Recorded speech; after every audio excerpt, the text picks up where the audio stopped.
Saudações pessoal, tudo bem com vocês? Sejam mais uma vez bem-vindos a mais um episódio inédito do programa Cine Curiosidades. Antes de prosseguir com o vídeo, eu gostaria de pedir a vocês que inscrevam-se no meu canal e ativem o sino para receber as notificações, curtam, comentem e compartilhem. Uma pergunta: por acaso você tem conta no Facebook? Se você tiver, eu gostaria de fazer um convite a você. Entra lá no grupo Cine Curiosidades, que lá tem muitas curiosidades, como já diz o nome, e informações e uns outros conhecimentos sobre cinema. Muito legal. Esse grupo já tem desde janeiro de 2017. Bom, e o assunto abordado desse mês é sobre a Nouvelle Vague. A Nouvelle Vague é um movimento que surgiu na França, cuja tradução é Nova Onda. E muita gente surfou nessa nova onda. Vamos agora conhecer algumas informações sobre a Nouvelle Vague e até daqui a pouco. Nouvelle Vague. Conheça a história do movimento, curtas e médias metragens dos jovens turcos da Carrière du Cinéma, que criaram a teoria dos autores. Uma informação importante: caso vocês queiram saber a fonte, o site está disponível na descrição do vídeo. A Nouvelle Vague, com certeza, foi o mais revolucionário movimento cinematográfico da história, o qual abriu portas para outros movimentos, como Nova Hollywood, Cinema Novo, e até derivados de Nouvelle Vague, como Nouvelle Vague tcheca, Nouvelle Vague japonesa.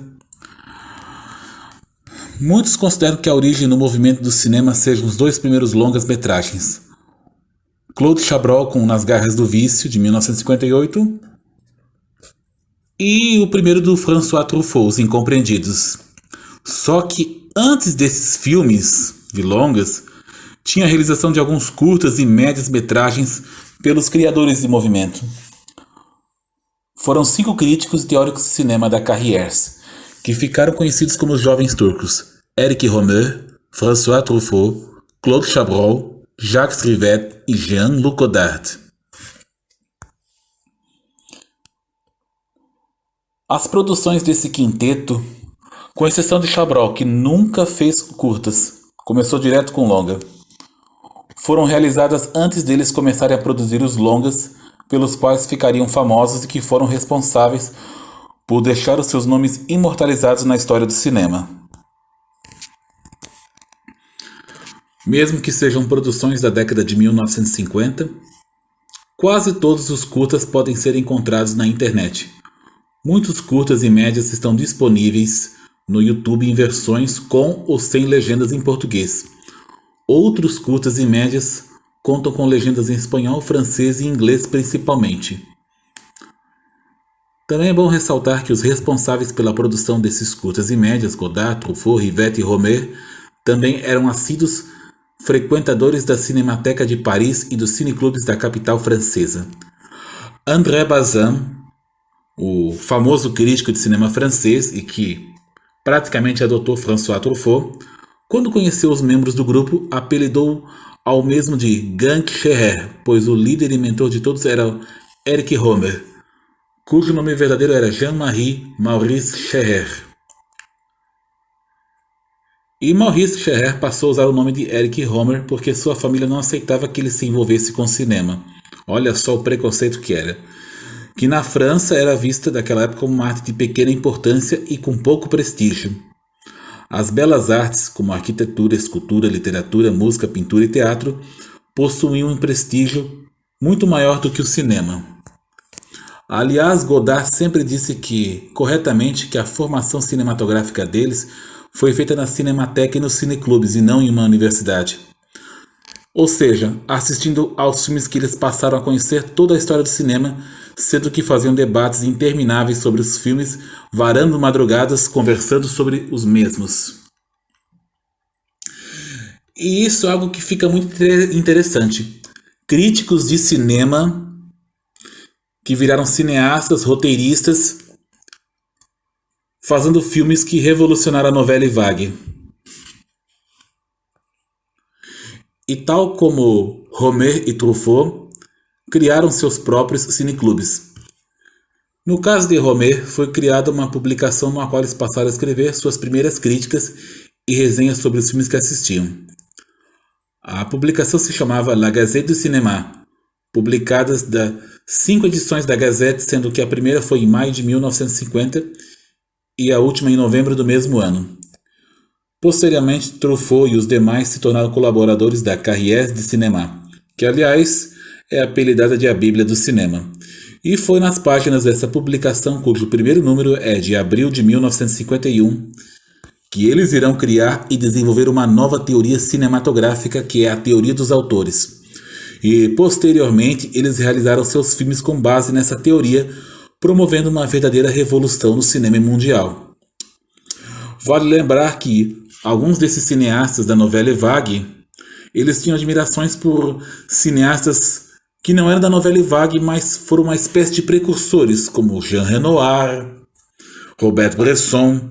Foram, digamos, os precursores, mas nada assim que tenha a ver. Foi assim um incentivo, um estímulo. A influência da teoria dos autores e dos filmes de seus criadores se espalhou pelo mundo inteiro, contribuindo decisivamente para que inúmeras com os nomes de cinema novos fossem criados mundo afora, como Brasil, Alemanha, Japão, Canadá. Alemanha é o novo cinema alemão. Inglaterra, Polônia, Tchecoslováquia, entre muitos outros, sem esquecer da nova Hollywood. E esse movimento criado pelos jovens turcos da Carrière du Cinéma passou a se chamar de Nouvelle Vague, expressão que tem origem no meio jornalístico e não no mundo do cinema. E como foi falado no começo do vídeo, Nouvelle Vague significa nova onda. Mas qual foi a origem dessa expressão? Foi criada pela revista semanal L'Express em 1957, quando publicou uma matéria de capa sobre uma nova geração que iria emergir na sociedade francesa e que iria promover mudanças na mesma, pois possuía valores diferentes daqueles dos seus pais. A rebeldia, a revolução. Mas tem muita coisa interessante por aí. Assim, quando surgiu uma nova geração de cineastas que realizavam filmes muito diferentes daqueles que se produziam na França, na época a mídia francesa passou a usar a expressão Nouvelle Vague para se referir à mesma, embora eles próprios nunca tenham usado tal expressão para se referir ao movimento. André Bazin foi uma figura fundamental, um mentor dos jovens turcos, sendo um dos fundadores da Carrière du Cinéma, revista que abrigou uma revolucionária geração de críticos, teóricos e cineastas que mudou para sempre o cinema mundial. Bazin não concordava com todas as ideias do grupo, mas reconheceu o talento e brilhantismo dos seus integrantes.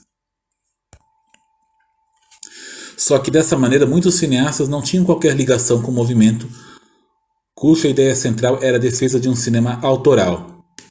Passaram a ser considerados como sendo membros da Nouvelle Vague. E alguns cineastas, embora até tivessem uma certa proximidade com os membros do movimento, mas que não integraram o mesmo, também passaram a ser considerados como sendo parte dele, como foram os casos de Louis Malle, Agnès Varda, Jacques Demy e Alain Resnais. A propósito, Agnès Varda e Jacques Demy eram casados.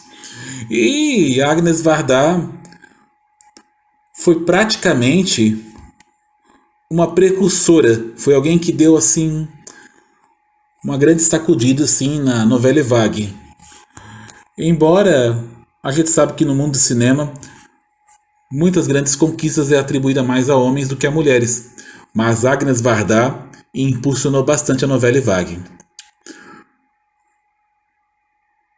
Esses eram cineastas talentosos, criativos e inovadores, mas nunca foram membros de qualquer movimento cinematográfico. Malle resumiu o assunto em uma entrevista quando disse que, embora tivesse amigos na Nouvelle Vague e eles se respeitassem, ele próprio nunca chegou a fazer parte da Nouvelle Vague enquanto movimento cinematográfico. O mesmo vale para Varda, Demy e Resnais.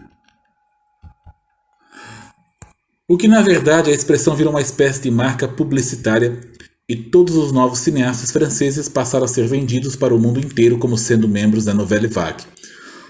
Feito por razões puramente comerciais. Claro que não era essa a intenção da Nouvelle Vague.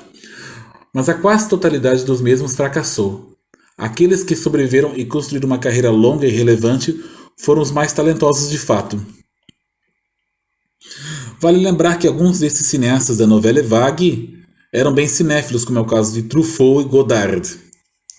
Aliás, um processo semelhante já havia acontecido na Itália, quando surgiu o neorrealismo, como Rossellini, Visconti, De Sica, De Santis, etc., que inicialmente fez muito sucesso dentro e fora da Itália, e com isso muitos cineastas italianos passaram a ser colocados e vendidos para o mundo como se fossem membros do movimento, o que também não tinha nenhum fundamento. Assim, vale a pena pesquisar e assistir esses curtas e médias metragens que fazem parte do processo de desenvolvimento de um movimento cinematográfico que revolucionou o cinema mundial. Esses filmes também mostram algumas das principais características que estariam presentes nas obras que esses talentosos e inovadores cineastas construíram posteriormente. Uma característica importante da Nouvelle Vague foi assim que não gostavam da mesmice e desprezavam o uso de recursos específicos de cinema.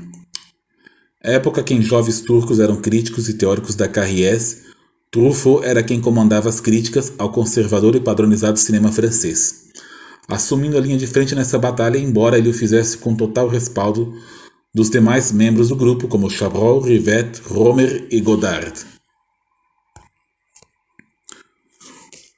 Une femme coquette, primeiro curta de ficção que foi dirigido por Godard. E para isso ser feito o primeiro curta de ficção, ele usou o dinheiro que ganhou quando vendeu o documentário Opération Béton, sobre uma barragem para a empresa que havia construído a mesma. Enfim, esse é um resumo básico do que foi a Nouvelle Vague. Então, o que vocês acharam? Um detalhe importante, vocês já perceberam que a Nouvelle Vague ela não apenas foi um movimento que deu uma revolucionada no cinema francês, mas até mesmo mundial.